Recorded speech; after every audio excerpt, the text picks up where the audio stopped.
السلام عليكم ورحمة الله وبركاته. بسم الله الرحمن الرحيم. الحمد لله رب العالمين. اللهم صل وسلم على رسولك سيدنا محمد وعلى آل سيدنا ومولانا محمد. പ്രിയമുള്ള സഹോദരി സഹോദരന്മാരെ, പ്രത്യേകിച്ച് ഇന്നത്തെ ക്ലാസ് ഉസ്താദുമാർ ഒന്ന് ശ്രദ്ധിക്കാൻ വേണ്ടിയാണ്. ഉസ്താദുമാർക്കായിട്ടാണ് ഇന്നത്തെ ക്ലാസ് പ്രത്യേകിച്ചെങ്കിലും എല്ലാവരും കേട്ടിരിക്കണം. ഉസ്താദുമാർക്ക് മാത്രമല്ല ഈ അപകടം സംഭവിക്കുന്നത്, എല്ലാവർക്കും ഈ അപകടം സംഭവിക്കാൻ സാധ്യതയുണ്ട്. അപകടം നിങ്ങൾക്ക് പതിയിരിക്കുന്നു. പ്രത്യേകിച്ച് ഉസ്താദുമാരെ പ്രത്യേകിച്ച് വലവീശി പിടിക്കുന്നത് കൊണ്ടാണ് അവരെ പ്രത്യേകിച്ച് പറയാൻ കാരണം. എല്ലാവരും ഇത് കേൾക്കണം ഇൻഷാ അല്ലാഹ്. അല്ലാഹു സുബ്ഹാനഹു വ തആല നമ്മെ എല്ലാവരെയും എല്ലാവിധ അപകടങ്ങളിൽ നിന്നും കാത്തുരക്ഷിക്കുമാറാകട്ടെ. ഇന്നത്തെ നമ്മുടെ തമ്പലയിൽ നോക്കിയാൽ നിങ്ങൾക്ക് കാണാം, ഉസ്താദുമാർ ശ്രദ്ധിക്കുക, നിധി നിങ്ങളെ തേടി വരും, പൂർണ്ണമായും കേൾക്കുക. ഇതാണ് ഇന്നത്തെ തമ്പലയിൽ നിങ്ങൾക്ക് കാണാൻ കഴിഞ്ഞിട്ടുള്ളത്. എന്തായിരിക്കും പറയാൻ പോകുന്നത് എന്ന ആകാംക്ഷയിലായിരിക്കും നിങ്ങൾ ഉണ്ടായിരിക്കുക. എന്നാൽ എൻ്റെ പ്രിയപ്പെട്ട ഉസ്താദുമാരെ, മറ്റ് സഹോദരി സഹോദരന്മാരെ, നമ്മയെല്ലാം അപകടത്തിൽപ്പെടുത്താനും പറ്റിക്കാനും ഒരു സംഘം ഇറങ്ങിയിട്ടുണ്ട്. നിങ്ങളിത് പൂർണ്ണമായിട്ടും ദയവ് ചെയ്ത് കേൾക്കണം. പൂർണ്ണമായിട്ടും കേട്ടാൽ നിങ്ങൾക്ക് ഉപകാരപ്പെടും എന്നതിൽ യാതൊരു സംശയവും ഇല്ല. പ്രത്യേകിച്ച് എന്നെപ്പോലെ യൂട്യൂബ് ചാനലുകൾ ഉള്ള ഉസ്താദുമാരുണ്ട്. യൂട്യൂബ് ചാനലിന് നേതൃത്വം കൊടുക്കുന്ന ഉസ്താദുമാർ, അവരെ പ്രത്യേകം ഒന്ന് ശ്രദ്ധിക്കണം. കാരണം അവരുടെ നമ്പറുകൾ, അവരുടെ ഫോൺ നമ്പർ ചാനലിൽ നിന്നും ഈ സംഘത്തിന് ലഭിക്കാൻ വളരെ എളുപ്പമാണ്. ഞാനിത് പറയാൻ കാരണം, കഴിഞ്ഞ ഒരു 2-3 ദിവസം മുമ്പ് എനിക്കൊരു ഫോൺ കോൾ വന്നു. എന്താണ് ഫോൺ കോൾ എന്ന് വെച്ചാൽ, ഉസ്താദെ, നിങ്ങളുടെ നമ്പർ യൂട്യൂബ് ചാനലിൽ നിന്നും എടുത്തതാണ്, വളരെ അത്യാവശ്യമായ ഒരു കാര്യങ്ങൾ ചോദിക്കാൻ വേണ്ടിയാണ് ഞാൻ നിങ്ങളെ വിളിക്കുന്നത്, ഒരു മസ്അല ചോദിക്കാൻ വേണ്ടിയാണ് വിളിക്കുന്നത് എന്നൊക്കെയാണ് പറഞ്ഞത്. ഞാൻ പറഞ്ഞു, എന്താണ് മസ്അല, നിങ്ങൾ ചോദിച്ചോളൂ, എനിക്ക് അറിയാമെങ്കിൽ പറഞ്ഞു തരാം, അറിയുമെങ്കിൽ പറഞ്ഞു തരാം, അല്ലെങ്കിൽ കിതാബ് നോക്കി പറഞ്ഞു തരാം എന്ന് പറഞ്ഞപ്പോൾ അദ്ദേഹം പറയുന്നത്, ആ വിളിച്ച വ്യക്തി പറയുന്നത്, എൻ്റെ കാക്കായ്ക്ക് ഒരു നിധി കിട്ടി, ആ നിധി ഉപയോഗിക്കാൻ പറ്റുമോ, എന്താ ചെയ്യേണ്ടത് എന്നുള്ള കുറേ സംശയങ്ങളൊക്കെയാണ് ചോദിച്ചത്. അതിന് ആവശ്യമായ മറുപടി, നിയമപരമായ മറുപടിയും എല്ലാ കാര്യങ്ങളും ഞാൻ പറഞ്ഞു കൊടുത്തു.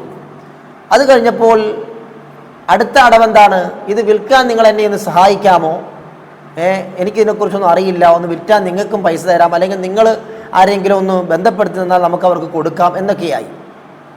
ഇത് 2-3 ദിവസം മുമ്പ് സംഭവിച്ചതാണ്. എന്നാൽ ഒരു 6 മാസം മുമ്പ് എനിക്കിതുപോലൊരു ഫോൺ കോൾ വന്നിരുന്നു. 6 മാസം മുമ്പ് വന്ന ഫോൺ കോളിൽ മസ്അല ചോദിച്ചുകൊണ്ടല്ല വിളിച്ചത്, മറിച്ച് ഇങ്ങനൊരു നിധി കിട്ടിയെന്നും തൻ്റെ ഭാര്യയുടെ പിതാവിനൊരു നിധി കിട്ടിയെന്നും ആ നിധി വിൽക്കാൻ സഹായിക്കണമെന്നും അതിന് ഏതെങ്കിലും സ്വർണ്ണക്കടക്കാരെ ബന്ധപ്പെടുത്തി തരണമെന്നും, അല്ലെങ്കിൽ ഏതെങ്കിലും പൈസയുള്ളവരുണ്ടെങ്കിൽ കുറച്ച് പൈസ തന്നാൽ തന്നെ ഇതങ്ങ് കൊടുത്തേക്കാം എന്നൊക്കെ പറഞ്ഞിട്ടാണ് വിളിച്ചത്. എൻ്റെ സഹോദരന്മാരെ, തട്ടിപ്പാണ്, 100% തട്ടിപ്പാണെന്ന് പറയാൻ കാരണം, കായംകുളം ഓച്ചിറ ഏരിയയിലുള്ള ചില തങ്ങന്മാരെയും ചില ഉസ്താദുമാരെയും ഒക്കെ ഈ സംഘം പറ്റിക്കുകയും അവരുടെ 7-8 ലക്ഷം രൂപകളൊക്കെ തട്ടിക്കൊണ്ടുപോവുകയും ചെയ്തു. അവർ ചിലപ്പോൾ പ്രത്യേകിച്ച് ഈ ഉസ്താദുമാരെ വലവീശി പിടിക്കാൻ കാരണം, അവർ ഈ കേസിനും വഴക്കിനും ഒക്കെ പോകില്ല എന്ന ചിന്തയായിരിക്കാം ഒന്ന്. അതല്ലെങ്കിൽ ഇവർ നിഷ്കളങ്കരാണ്, പെട്ടെന്ന് ഇത് വിശ്വസിച്ച് പൈസ എവിടെന്നെങ്കിലും മറിച്ചു കൊടുക്കും എന്നവർക്കറിയാം. പിന്നെ കേസിൻ്റെ പിന്നാലെ ഒന്നും പോകാതെ അങ്ങ് പോകും എന്ന് കരുതിയിട്ടാണ്, അടിക്കും ഇടിക്കും ഒന്നും പോകില്ല എന്ന് കരുതിയിട്ടായിരിക്കാം. ഏതായാലും ഉസ്താദന്മാരെ ഇങ്ങനെ നിധിയുണ്ടെന്ന് പറഞ്ഞ് വിളിക്കുകയും പറ്റിക്കുകയും ചെയ്യുന്നു എന്ന് ഒരു വാർത്ത മുമ്പ് ഒരു ഉസ്താദ് യൂട്യൂബ് ചാനൽ ഇടുകയും ചെയ്തിരുന്നു. അപ്പോൾ ഈ വാർത്തകളൊക്കെ എനിക്ക് അറിയുന്നത് കൊണ്ട് എന്നെ വിളിച്ചപ്പോൾ എന്നെ പറ്റിക്കാൻ അവർക്ക് സാധിച്ചില്ല. ഞാൻ ചെറിയൊരു കള്ളം അവരോട് പറഞ്ഞു. ഞാൻ പറഞ്ഞു, എനിക്കിപ്പോൾ പൈസയുടെ ആവശ്യം ഇല്ല, എനിക്ക് അള്ളാഹു ആവശ്യത്തിന് സമ്പത്ത് നൽകിയിട്ടുണ്ട്, നിങ്ങൾക്കിനി ഇത് വിൽക്കണമെന്ന് ആഗ്രഹമുണ്ടെങ്കിൽ അത് ഞാൻ തന്നെ എടുത്തുകൊള്ളാം, ആരെയും കണ്ടുപിടിക്കേണ്ടതില്ല, നിങ്ങൾ സാധനവുമായി നേരിട്ട് ഇവിടേക്ക് വരിക എന്ന് പറഞ്ഞു. അതിനവർ തയ്യാറല്ല. അവർ പറഞ്ഞു, ഉസ്താദ് ഇങ്ങോട്ട് വരണം, അപ്പോൾ ഞാൻ പറഞ്ഞു ഞാൻ അങ്ങോട്ട് വരാം, പക്ഷെ ഞാൻ ഒറ്റയ്ക്ക് വരില്ല, ഇത് സ്വർണ്ണമാണോ എന്ന് പരിശോധിക്കാനുള്ള മെഷീനുമായി ജ്വല്ലറി ഉടമകളുമായി ഒക്കെ ഞാൻ വരും എന്ന് പറഞ്ഞപ്പോൾ അതും അവർക്ക് പറ്റില്ല. മറിച്ച് നമ്മൾ ഒറ്റയ്ക്ക് ചെന്നത് നമ്മളെ പറ്റിക്കുകയും നമ്മൾ എവിടെയെങ്കിലും പൈസ മറിച്ചുകൊണ്ട് കൊടുക്കുകയും ചെയ്യണമെന്നാണ് ഇവരുടെ ആഗ്രഹം. അതുകൊണ്ട് തന്നെ പ്രിയപ്പെട്ട ഉസ്താദുമാരെ, യൂട്യൂബ് ചാനലിലുള്ള ഉസ്താദുമാരാണെങ്കിലും അല്ലാത്ത ഉസ്താദുമാരാണെങ്കിലും ചിലപ്പോൾ ഒരു മഹലിൽ നിൽക്കുന്ന ഉസ്താദിന് നമ്പർ കിട്ടാൻ ഈ കള്ളസംഘത്തിന് യാതൊരു ബുദ്ധിമുട്ടുണ്ടാവുകയില്ല. അതുകൊണ്ട് തന്നെ പ്രിയപ്പെട്ട ഉസ്താദുമാർ ആരും ഈ തട്ടിപ്പിൽ വീണു പോകരുത്. കാരണം നിങ്ങളുടെ ഭാര്യമാരുടെ സ്വർണം വിറ്റിട്ടോ അല്ലെങ്കിൽ നിങ്ങൾ സ്വരുക്കൂട്ടി വെക്കുന്ന ചെറിയ തുകകളോ 1-2 ലക്ഷം രൂപയോ അല്ലെങ്കിൽ 3-4 ലക്ഷം രൂപയോ ഒക്കെ നിങ്ങൾ സ്വരുക്കൂട്ടി വെച്ചിട്ടുണ്ടാകാം. നിങ്ങൾ പെൺകുട്ടികളെ കെട്ടിക്കാൻ വേണ്ടിയോ അല്ലെങ്കിൽ വീട് വെക്കാൻ വേണ്ടിയോ ഒക്കെ നിങ്ങൾ സ്വരുക്കൂട്ടിയിട്ടുണ്ടാകാം. അത് കൊണ്ടുപോയി ഇങ്ങനത്തെ കൊള്ളസംഘത്തിന് കൊടുത്താൽ നിങ്ങളെ സഹായിക്കാൻ വേറെ ആരും ഉണ്ടാവുകയില്ല. അതുകൊണ്ട് എനിക്ക് 2 ഫോൺ കോൾ വന്നു. അതുപോലെ എൻ്റെ ഒരു സുഹൃത്തായ സഹലബത്ത് ദാരിമി എന്ന് പറഞ്ഞ യൂട്യൂബ് ചാനലുള്ള ഉസ്താദാണ്. ആ സുഹൃത്തിനും ഫോൺ കോൾ വന്നു. കാരണം ആ ഫോൺ കോൾ അദ്ദേഹത്തിന് വരുന്നതിന് മുമ്പ് തന്നെ ഞാൻ മുന്നറിയിപ്പ് കൊടുത്തു, ഇങ്ങനൊരു കോൾ വരാൻ സാധ്യതയുണ്ട്, സൂക്ഷിക്കണം. ഞാൻ പറഞ്ഞ അന്ന് തന്നെ അദ്ദേഹത്തിന് ആ കോൾ വന്നു എന്നതാണ്. അതുപോലെ എൻ്റെ ഒരു സുഹൃത്ത് ഒരു യൂട്യൂബ് ചാനലുള്ള ഒരു ഉസ്താദാണ്, ഞാൻ പേരിപ്പോൾ പറയുന്നില്ല. അദ്ദേഹം യഥാർത്ഥത്തിൽ ഇതിൽ ചെറിയ രൂപത്തിലൊന്ന് പെട്ടുപോയി, പക്ഷെ പൈസ നഷ്ടപ്പെട്ടില്ല. എന്താണെന്ന് വെച്ചാൽ ആ സംഭവം ഞാൻ പറഞ്ഞു തരാം. ഇതൊക്കെ എനിക്ക് അറിവുള്ളത് കൊണ്ടാണ് ഞാൻ ഇതിൽ കൂടുതലായി പെട്ടുപോകാത്തതും അവരെ കൊടുക്കുന്ന ഒരവസ്ഥയിലേക്ക് എത്തിയതും. അവർ വരാൻ യഥാർത്ഥത്തിൽ പറഞ്ഞത് അവർ വരികയാണെങ്കിൽ പോലീസിൻ്റെ കയ്യിൽ ഏൽപ്പിക്കാൻ വേണ്ടിയായിരുന്നു, പക്ഷെ അവർ വരില്ല. അപ്പോൾ ഒരൊറ്റ ഉസ്താദുമാരും പെട്ടുപോകരുത്. ഞാൻ കുറേ ഉസ്താദുമാരെ പറ്റിച്ച വാർത്തയുള്ളത് കൊണ്ടാണ് ഉസ്താദുമാർ എന്ന് പറയുന്നത്. ഉസ്താദുമാർ മാത്രമല്ല ഇവർ കാത്തിരിക്കുന്നത്, ഉസ്താദുമാരെ മാത്രമല്ല സമ്പന്നരായ അല്ലെങ്കിൽ സമ്പത്തുണ്ടെന്ന് കരുതുന്ന എല്ലാവരെയും പിടികൂടാൻ ഈ സംഘം ഇറങ്ങിയിട്ടുണ്ട്. ചെമ്പിനാലോ മറ്റോ നിർമ്മിച്ച ഒരു നിധി പോലുള്ളൊരു സാധനം കാണിച്ചിട്ട് യഥാർത്ഥ സ്വർണത്തിന് ചില പൊടികൾ അവർക്ക് കൊടുത്ത് ടെസ്റ്റിന് അയക്കുകയാണ്. ഇത് ഞാൻ പറയാൻ കാരണം എൻ്റെ സുഹൃത്തിന് അങ്ങനെ കൊടുത്തു. യൂട്യൂബ് ചാനലിലുള്ള ഒരു സുഹൃത്ത്, ആ സുഹൃത്തിനെ ഇങ്ങനെ നിധിയാണെന്ന് പറഞ്ഞ് വിളിച്ചു വരുത്തുകയും വിൽക്കാൻ സഹായിക്കാൻ പറയുമ്പോൾ അദ്ദേഹം പറഞ്ഞു എൻ്റെ കയ്യിൽ പൈസയില്ല, ഞാൻ ആരെങ്കിലും വേണേൽ ബന്ധപ്പെടുത്തി തരാമെന്നൊക്കെ പറഞ്ഞ് ഇത് കാണാൻ വേണ്ടി അദ്ദേഹം ഒന്ന് പോയി.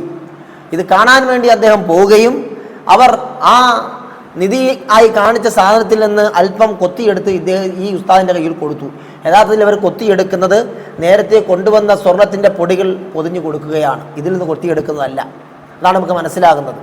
കാരണം ഈ പൊടി ഉസ്താദ് കൊണ്ടുപോയി പരിശോധിച്ചപ്പോൾ കറക്റ്റാണ്. എന്നാൽ പിന്നീട് അവരുടെ ഈ ഉസ്താദിന് സ്വർണ്ണമാണെന്ന് ഉറപ്പായെന്ന് കണ്ടപ്പോൾ ഇവരുടെ അടുത്ത അടവെന്തായിരുന്നു അറിയുമോ? ഉസ്താദ് എവിടെങ്കിലും കുറച്ച് പൈസ മറിച്ചുകൊണ്ട് വന്നാൽ ഈ സാധനം ഉസ്താദിനെ ഏൽപ്പിക്കാം, ഉസ്താദ് കൊണ്ടുപോയി വിറ്റിട്ട് ഞങ്ങൾക്ക് ബാക്കി തന്നാൽ മതി എന്നൊക്കെയായി. അങ്ങനെ ഉസ്താദ് പറഞ്ഞു എൻ്റെ കയ്യിൽ പൈസയൊന്നുമില്ല. അവസാനം ഉസ്താദ് തൻ്റെ ഭാര്യയുടെ മാലയോ മറ്റോ ഒക്കെ വിറ്റിട്ട്, സ്വർണ്ണമാലയൊക്കെ വിറ്റിട്ട് 2 ലക്ഷം രൂപ എൻ്റെ കയ്യിലുണ്ട് എന്ന് പറഞ്ഞു. അന്ന് അതുമായി വരാൻ പറയുകയും അദ്ദേഹം വടക്ക് മടവൂർ ഭാഗത്തേക്കാണ് വിളിച്ചു വരുത്തിയത്. ഇവർ വയനാട് എന്ന് പറഞ്ഞ് വയനാടുള്ള ടീമാണെന്നാണ് ആ ടീം അദ്ദേഹത്തോട് ഉസ്താദിനോട് പറഞ്ഞത്. അങ്ങനെ മടവൂര് ഈ ഉസ്താദ് പോവുകയും മടവൂര് CM വലുതാന മക്കബറയിൽ ചെന്ന് ഈ ഉസ്താദ് സിയാറത്ത് ചെയ്തു. കാരണം ഇദ്ദേഹം ഈ 2 ലക്ഷം രൂപ മുടക്കിയും ചെല്ലാൻ കാരണം അദ്ദേഹത്തിന് സാമ്പത്തികമായി ഒന്നുമില്ലാത്ത ഒരാളാണ്. അപ്പോൾ എന്തെങ്കിലും സഹായം കിട്ടിയാൽ അദ്ദേഹത്തിന് കുടുംബത്തിന് സഹായമാകുമല്ലോ എന്ന് കരുതിയിട്ടുണ്ടാകാം ഇത് വിൽക്കാൻ സഹായിക്കുമ്പോൾ. അങ്ങനെ ചെല്ലുകയും മടവൂർ CM വലുതാൻ്റെ മക്കബറയിൽ ചെന്ന് ദുആറന്നു. ഇത് തട്ടിപ്പോ വല്ലതുമാണെങ്കിൽ കുടുങ്ങരുത്, രക്ഷപ്പെടണമെന്ന് ദുആറന്നിട്ടാണ് ഇവരുമായി മീറ്റ് ചെയ്തത്. പക്ഷേ ആ സമയം മുതൽ ഈ വന്നവരുടെ ഭാഗത്ത് ഫാൾട്ടുകൾ മാത്രമായിരുന്നു. നിധി എന്ന് പറഞ്ഞു കൊണ്ടുവന്ന സാധനം ഒരു പേപ്പറിൽ പൊതിഞ്ഞാണ് കൊണ്ടുവന്നത്. അപ്പോൾ തന്നെ എൻ്റെ കൂട്ടുകാരനായ ഉസ്താദിന് സംശയമായി. അങ്ങനെ അവിടുന്ന് അങ്ങോട്ട് അവർക്ക് വരുന്ന എല്ലാം ഫാൾട്ട്. ഉസ്താദ് പറഞ്ഞു ഇപ്പോൾ ഞാൻ ഇതുമായി ബന്ധപ്പെടാൻ ആഗ്രഹിക്കുന്നില്ല, കാരണം നിങ്ങളുടെ ഭാഗത്ത് വന്നിരിക്കുന്നതൊക്കെ ഫാൾട്ടാണ്, ഇതൊരു നിധിയാണെന്ന് എനിക്ക് തോന്നുന്നില്ല, അതുകൊണ്ട് ഞാനിപ്പോൾ ഇതിൽ ബന്ധപ്പെടുന്നില്ല എന്ന് പറഞ്ഞ് അവരെ പറഞ്ഞയച്ചു.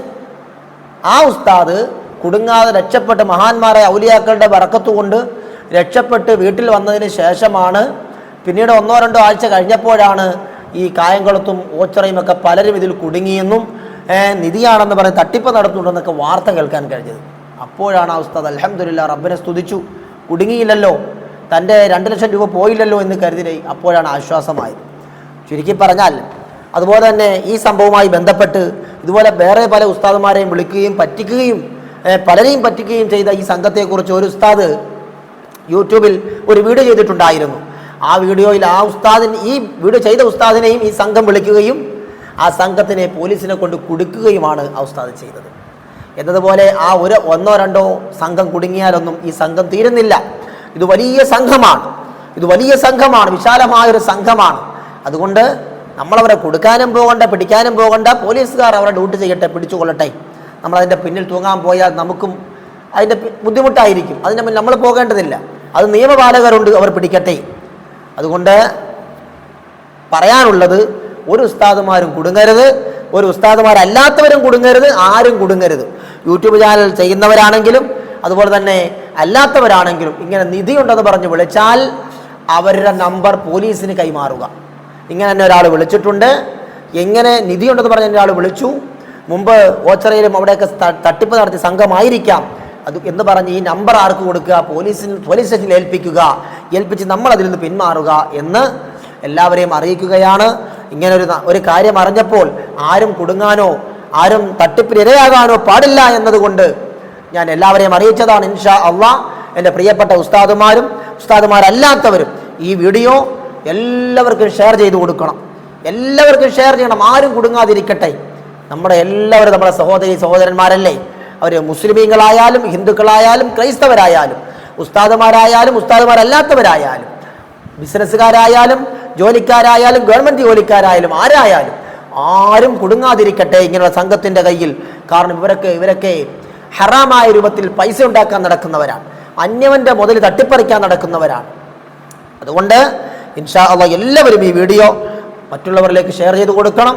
അള്ളാഹു സുബ്ഹാനഹു വ തആല എല്ലാ അക്രമികളിൽ നിന്നും നമ്മെ രക്ഷപ്പെടുത്തുമാറാകട്ടെ. ആമീൻ ബിറഹ്മതിക യാ അർഹമർ റഹീമീൻ. അസ്സലാമു അലൈക്കും വറഹ്മത്തുള്ളാഹി വബറകാതുഹു.